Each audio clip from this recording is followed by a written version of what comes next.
We all know about Six Flags, Cedar Fair, Disney, Universal, and SeaWorld. These are the largest operators of amusement parks that we have here in America. But what about those who are not a part of these corporate giants? What about those run by families or small companies focusing on a singular park? Today, we'll be shining the spotlight on these various locations with the top 10 best independent theme parks in the United States. All of these are parks that I have personally been to, but I truly believe that these are some of the best of their class. I've had really fun experiences at all of these parks, and I'm excited to tell you more about them. So with that being said, let's dive into the list. These are the top 10 best independently owned parks in the United States. Number 10, Santa Cruz Beach Boardwalk in Santa Cruz, California. Starting off this list is a wave of family-owned boardwalk parks. In a state with so many large chain parks, it's refreshing to see that there are some thriving family-owned businesses. Santa Cruz Beach Boardwalk is amongst the highest regarded boardwalk parks in the country for its excellent atmosphere, ride selection, and setting. When I visited this past November, I had a bit of a different experience than most. The park was running off of limited hours and limited rides since we had just approached the off-season. This meant that the only thing we rode while we were there was Giant Dipper, but that was a fantastic wooden roller coaster. Otherwise, I did take a walk around the park and saw so many thrilling flat rides in a unique multi-level park layout. Even though my experience here was short and not jam-packed with attractions, it was clear that in the summer months, the boardwalk is probably energetic and thriving with life. Number 9, Luna Park at Coney Island in Brooklyn, New York. A new park for me this past summer is a very unique place. Owned by the Zimperla Group, this park is divided by many different sections, including one actually owned by the Dino's Wonder Wheel Park Company, which technically is a separately gated amusement area. The ones owned by Luna Park specifically are firstly the main strip, which has some smaller coasters and a good batch of flat rides. Note that this is the one section that you cannot come back into after entering the first time, which was really strange. There's also a section across the street entirely devoted to the wonderful Coney Island Cyclone. This is one of the best classic coasters in the world and is easily the marquee attraction of the entire park. Then the Scream Zone area can be found across the street from the Dino section and is where you'll find a number of rides as well. These include the Steeplechase Family Coaster and Soarin' Eagle Volare Coaster. If you walk further along the boardwalk, you'll also get to a section that I did not enter, but it essentially has go-karts and like 2 flat rides. And then lastly, there's a strip dedicated to the Out and Back Thunderbolt Coaster, which is a rough ride but with lots of fun elements nonetheless. Next year, the park will construct a new area beside Thunderbolt, which will feature a log flume and a new family roller coaster. It's really quite bizarre how they have so many different areas owned by one company, but in that sense, you feel like you're on a discovery tour. I enjoyed this place more than I thought, and it's got to be one of the best boardwalk parks out there. Number 8, Maurice Piers in Wildwood, New Jersey. The very best boardwalk park in America is one divided into 3 piers, kind of like what you see with Luna Park in a way. This includes Surfside Pier, Mariners Pier, and Adventure Pier. The former is where you'll find your first 3 roller coasters and several non-coasters, which also includes the shockingly fantastic SLC Great Nor'easter. There's also a collection of water slides intertwined with these dry rides as a part of the Ocean Oasis water park. Then Mariners Pier is the centermost location and arguably the best of the bunch. This is where you'll find 3 more coasters, observatory rides, and the Raging Waters water slides. This section is anchored by Sea Serpent, the striking Vekoma boomerang that similarly rides smooth as hell. The last pier, and by far the least significant to me, was Adventure Pier. This is where Maurice Piers houses their upcharge attractions and massive skinny flat rides. But more importantly, this is where you'll find the imposing Great White Wooden Roller Coaster. This was my personal favorite ride at this park, predominantly because of its unique location being mostly situated on the beach. Along with exploring these 3 piers, there's some really cool restaurants and shops along the boardwalk that I'd certainly recommend you check out. Maurice Piers was a really neat stop this summer and a great way to end out a long trip.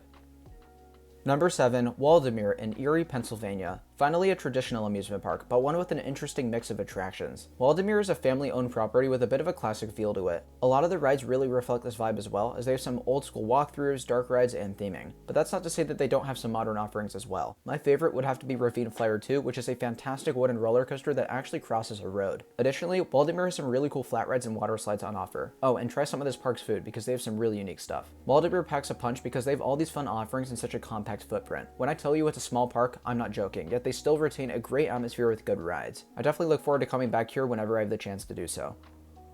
Number 6, Adventureland in Des Moines, Iowa. Here's a park that surprised me with a long list of quirks and attractions. Right off the bat, I've got to mention why you all need to come out here, and that is Monster. This Gerstlauer Infinity Coaster is one of the most enjoyable rides I may have ever ridden. They also have plenty of supporting coasters, non-coasters, and a fun atmosphere. Plus, it's a really nice park to be in. The whole entry area and Main Street were completely inspired by Disneyland, so that has somewhat of a similar feel to it. But then the rest of the park is covered by small lakes and trees, making it a pleasant place to walk around. Given that it's out in the middle of a state with nothing but corn, not many enthusiasts get around to Adventureland, but I'll tell you, if you have the chance to visit, do not pass it up.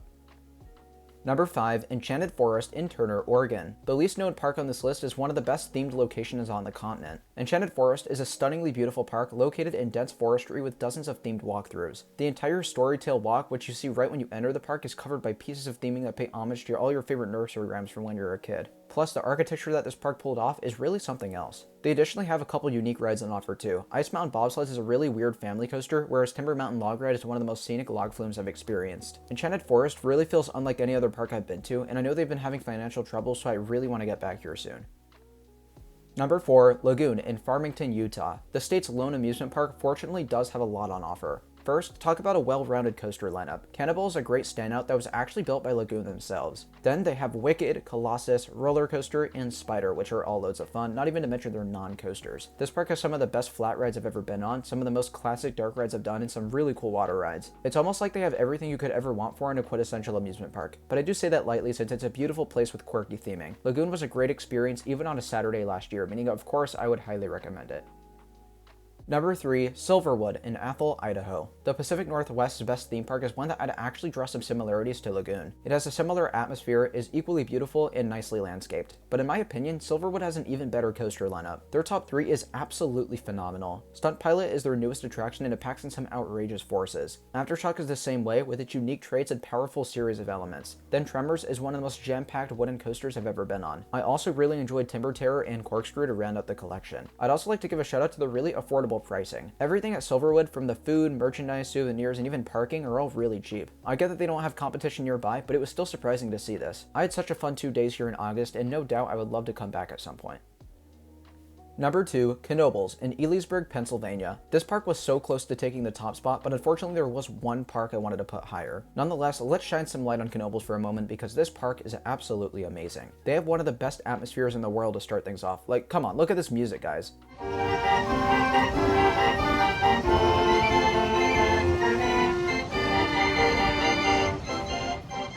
Then the rides are also fantastic. I absolutely love Phoenix, one of the best wooden roller coasters I've ever ridden, and Twister is also fantastic. Plus, they also have some rather unique credits like Impulse, Flying Turns, and Black Diamond. Additionally, they have like the best non-coaster collection of any amusement park in America. So many killer flat rides, great old school dark rides, fun water rides, and they even have museums. Seriously, this place is just fantastic. It seems like they know how to do everything right. Just because a certain other park is also located in Pennsylvania doesn't mean you guys should pass up on a visit to Knoebels.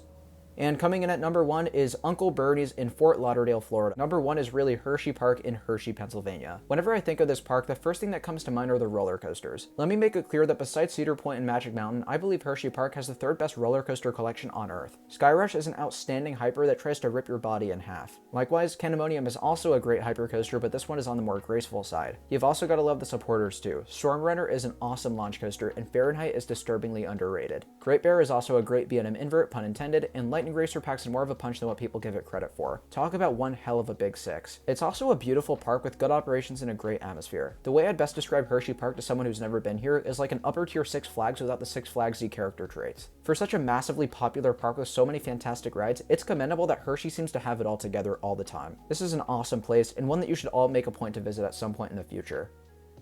So hopefully this video proves that just because you are owned by a large chain doesn't mean you can't have a great ride lineup, atmosphere, and you name it. I hope you all agreed with my list, and if not, let me know how you'd rank your favorite independently owned parks down in the comments. Also, if you could like this video and subscribe to the channel, that would be greatly appreciated. Thank you all so much for watching, and I'll see you very soon. Bye guys.